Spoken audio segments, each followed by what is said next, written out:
Good morning, IB Math. Moving on to 6N, more than halfway through the chapter, kind of keep going here. We're going to take a closer look at the graphs of the trigonometric functions, all 6 of them. And we'll see that really the ones we used a lot are sine and cosine. We don't use a lot of the other graphs, but we want to look at them and create them. It's really interesting. The textbook suggests a particular activity here, and if you look at the activity on page 408 and 409, it gives you a step-by-step method of graphing on a large piece of paper a sine wave using pieces of spaghetti. Yes, this is my pre-calc project. Sine curves and spaghetti, the one that was up in the room before we left for spring break. The textbook has a very, very similar activity to this, and I was planning on doing it in class. We were going to spend one day in class doing this activity. Well, we don't have a chance to do the activity anymore, so we're still going to take a look at the graphs. And what I'd like to do is I want to kind of do each one of these by brute force. As we're doing them, it's going to be very helpful if you remember your unit circle. So on the unit circle, just real quick, have a copy of this unit circle nearby. And I know that I've got the point 1, 0, 0, 1, negative 1, 0, 0, negative 1, and 1, 0. And they correspond to the angles of 0 pi, pi over 2, pi, 3 pi over 2, and 2 pi. And remember, sine, when we talk about sine, we're talking about y value over the r value. So if my r value is 1, r equals 1, then the sine is just going to be the y value. All right, why is all of this important? We're going to create the graphs, all 6 graphs. So keep this handy, and you'll hear me keep referring to the unit circle here. So we're going to do these one at a time, 6 of them. Please don't just sit back and watch these things unfurl in front of you. Take good notes on this. Write these down. Pre-calc students, you've seen this before, but go ahead and write this down. If we were doing this in class, there is those big aha moments that happen, and pre-calc students kind of already know what's going to happen and what the graphs are going to look like, and I would tell them to be quiet and let everybody else kind of discover. So y equals f of x, which is the sine of x. Let's do a graph of sine. Well, in order to graph it, I need to plot some points. Oh, by the way, we're going to graph all of these from the interval of 0 pi to 2 pi. Over the closed interval from 0 to 2 pi, which will be one complete period. All right, in order to graph stuff, I need points to plot. So I'm going to pick different x values and find the corresponding y values. The x values that I'm going to pick are ones that I can take the sine of nice and easy. Things like 0 pi, pi over 2, pi, 3 pi over 2, and 2 pi. I can do these nice and easy. The sine of 0 pi, think about that unit circle, is 0. The sine of pi over 2 is 1. The sine of pi is 0. At 3 pi over 2, again, the unit circle is negative 1, and at 2 pi is 0. All right, let's put this all together and graph it.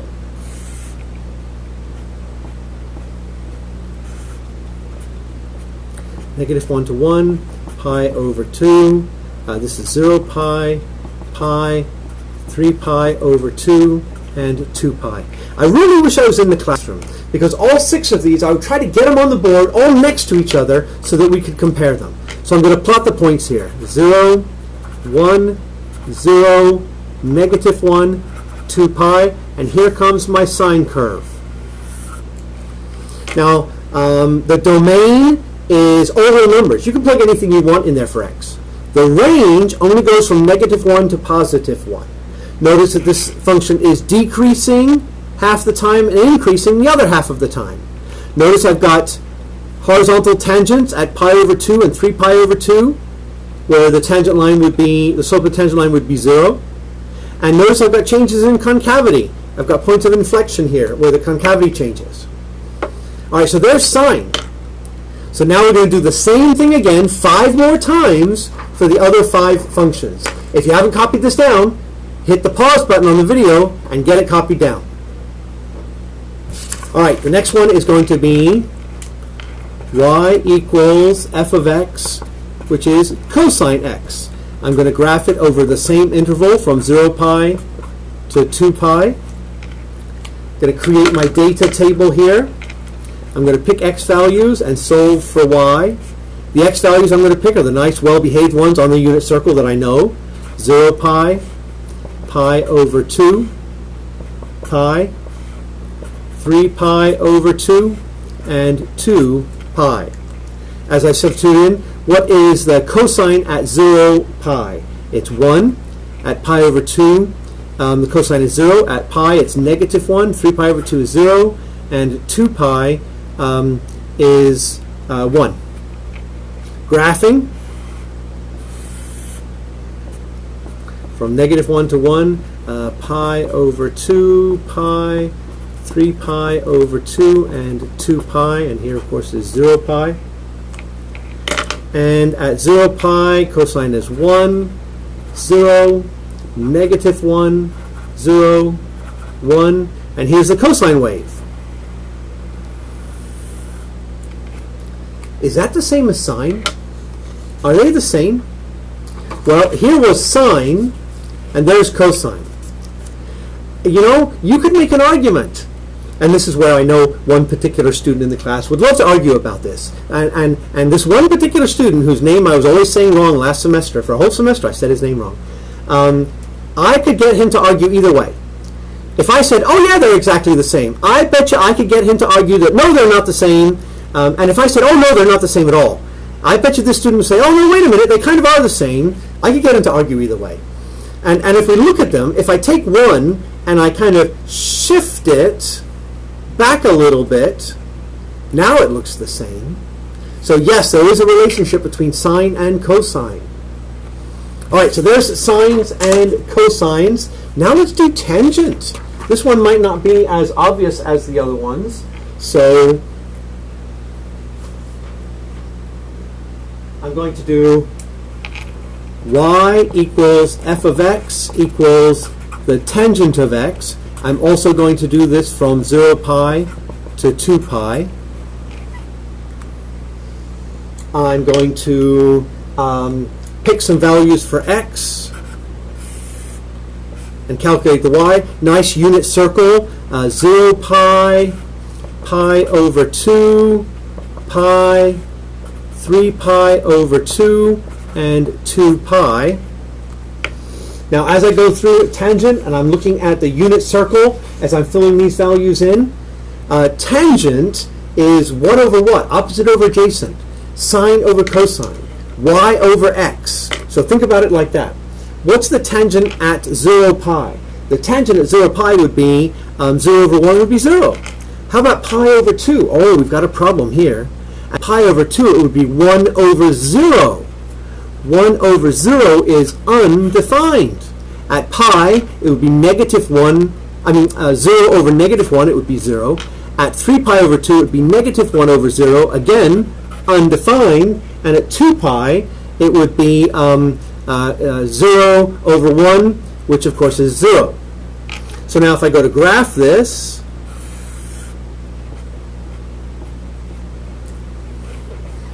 I've got pi over 2, pi, 3 pi over 2, 2 pi, 0 pi, negative 1, and positive 1, even though I don't see any negative 1s and positive 1s there. And if I graph this, at 0 pi it's 0.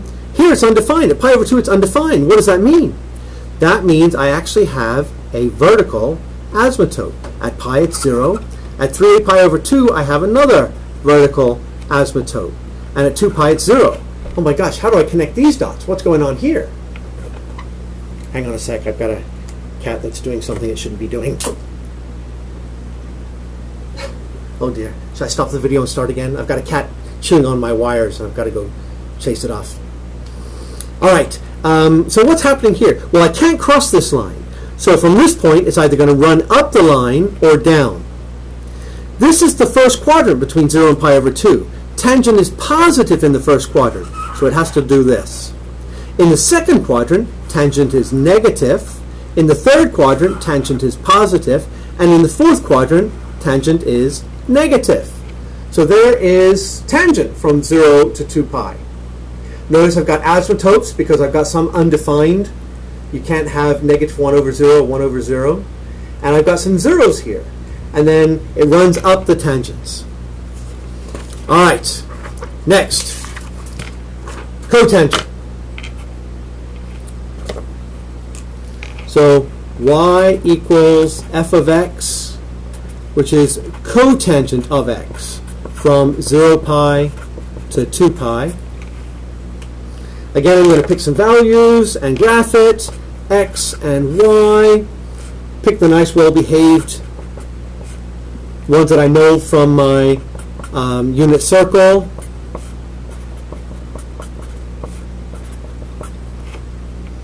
Now cotangent is cosine over sine, the x value over the y value. Think about it as the reciprocal of tangent. So at 0 pi, tangent was 0 over 1, which was 0. The reciprocal is going to be 1 over 0, which means it's going to be undefined. At pi over 2, I'm going to have 0 over 1, which is 0. At pi, I'm going to have negative 1 over 0, which is undefined. At 3 pi over 2, I'm going to have 0 over negative 1, which is 0. And at 2 pi, I'm going to have 1 over 0, which again is undefined. All right, so graph this. Pi over 2 pi, 3 pi over 2, 2 pi, negative 1 and positive 1.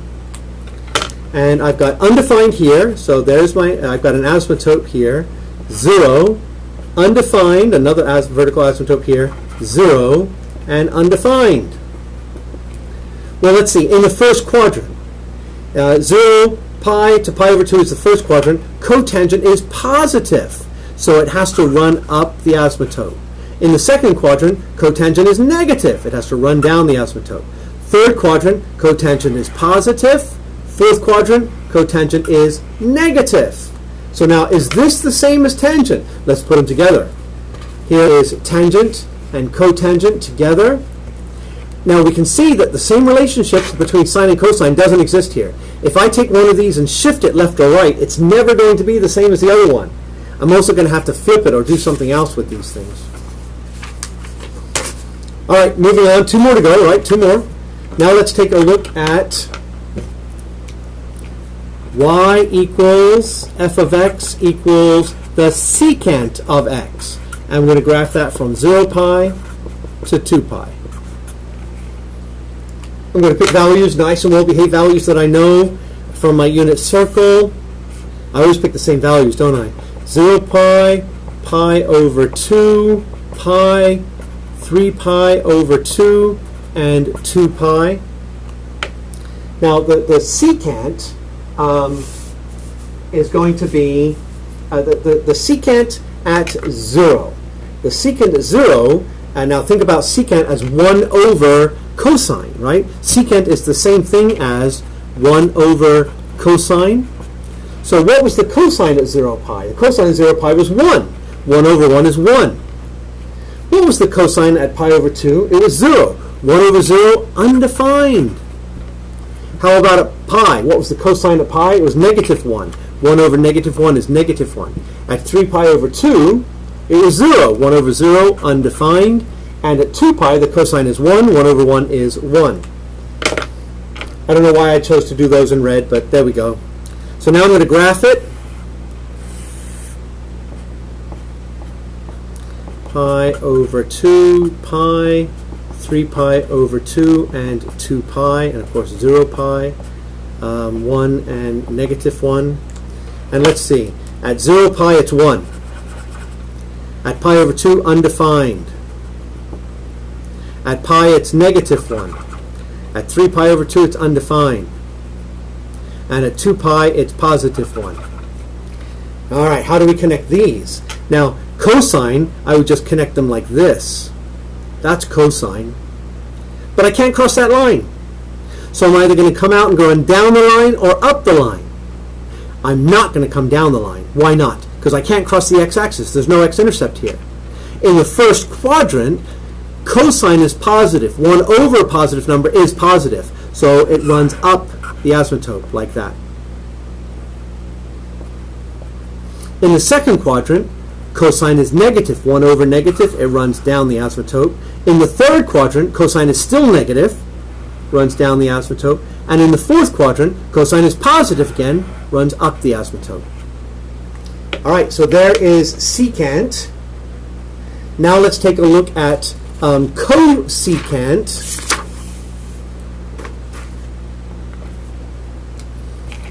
Y equals f of x equals cosecant x.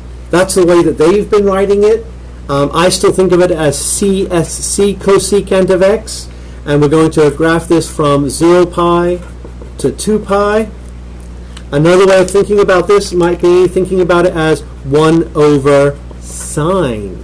But we have to do all these the data points here. So I'm going to pick values of x, substitute it in, and solve for y.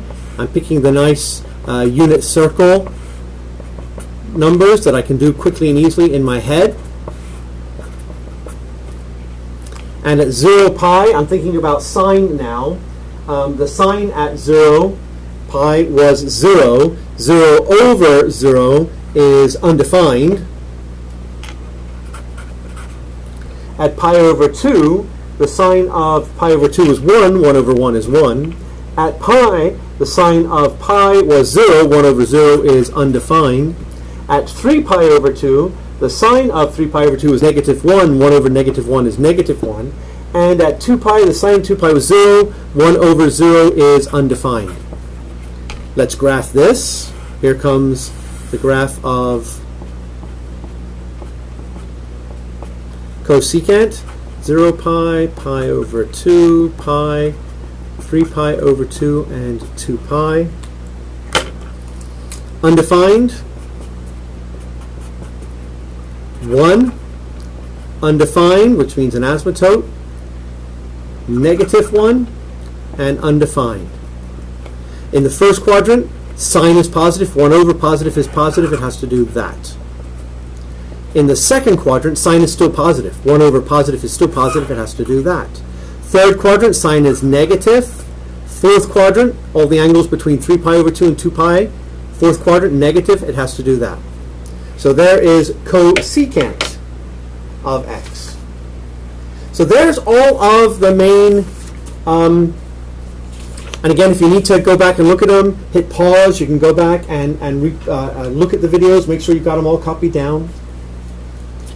What I'd like to do next is I want to look at the transformations of these things, because we're going to take these functions and we're going to transform them. The transformations of, now collectively, we're going to call these the trig graphs. Collectively, they're often referred to as sinusoids. I mean, I know there's more than just sine. There's the cosinusoids and the tangential sinusoid, or whatever, I don't know. But just collectively, they're often referred to as just the sinusoids. All right, so I'd like to look at the transformations here. The first one I want to look at is the translations. And when you think of a translation, I want you to think of sliding it. We've got left and right and up and down. So first, left and right is a horizontal translation. And the horizontal translation, moving things left and right, would be y equals, and I'm just going to use sine here. I'm just going to use the parent function y equals the sine of x. Moving sine of x left and right would be the sine of x minus h. So if I'm subtracting an h in there, I'm going to be moving it to the right. If I'm adding an h in there, I'm moving it to the left. That's my horizontal translation, moving things left and right. All right, next I can have a vertical translation, moving it up and down. The vertical translation would be y equals the sine of x plus h. So if I add and subtract numbers outside here, I'm moving it up and down. Adding numbers, moving it up. Subtracting numbers, moving it down. So those are my translations, up and down and left and right. Next transformation that I want to talk about is reflection. And here I want you to think about flipping things upside down. So the two different reflections that I want to talk about, first is across the x-axis, and if I'm going to reflect across the x-axis, y equals the negative sine of x. That will flip it over the x-axis. Next, across the y-axis, flipping it over the y-axis, would be y equals the sine of negative x. Okay? Now, since sine is an even function, the sine of negative x is going to be the same as the negative sine of x. In effect, that they'll be the same. Even and odd functions. Actually, sine is an odd function, and cosine is an even one. Cosine reflects nicely. But even though I'm doing sine here, this could easily be tangents or cotangents or secants or cosines or whatever. Okay? A focus on the different transformations that are taking place. So we have the translation, the reflections. Next we have the stretching. And the stretching is a little bit more difficult. There's no real algebraic version of the stretching. We have to think about stretching these functions now. And we're going to stretch or shrink vertical. And stretch, I should say, or shrink. So a vertical stretching would be, vertical stretch or shrink would be y equals something times the sine of x. If a is bigger than 1, I've made it, stretched it this way. If a is less than 1, I've shrinked it vertically. Next is horizontal. Stretching and shrinking. And the horizontal stretching and shrinking, y equals the sine of b times x. So here we have all 6 different transformations and what they do. If we kind of put it all together, then we create the formula for sinusoids, which looks like this.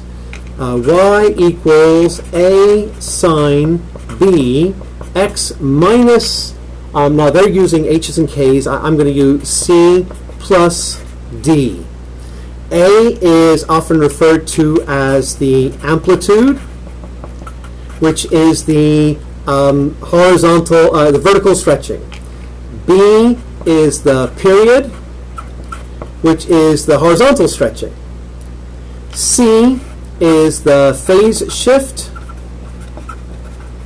which is the translations, horizontal translations left and right.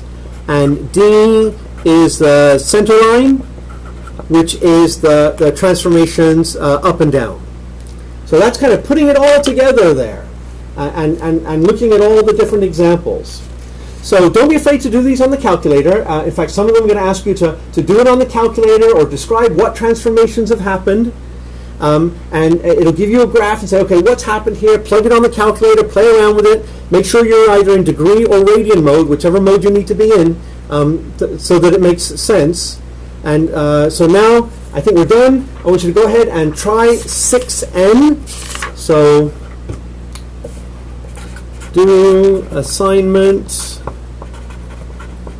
6n, which is on page 414. And I want you to do numbers 1 through 5. And you're going to graph them and then look at properties and compare them. The textbook doesn't do all of the ones that we did, So you'll notice that some of the ones we did together right now are actually problems that are in the textbook. And then it'll ask you to graph a whole bunch of the sinusoids where there's different transformations. And say, okay, what did this do? Or if I put a 2 here, what does that do? Or if I put a 4 over here, or -3, what happened? And if you're having a hard time reading it from the transformations, then go ahead and just graph it on the calculator and take a look at it. You know what the parent function looks like. So what happened? What did it do?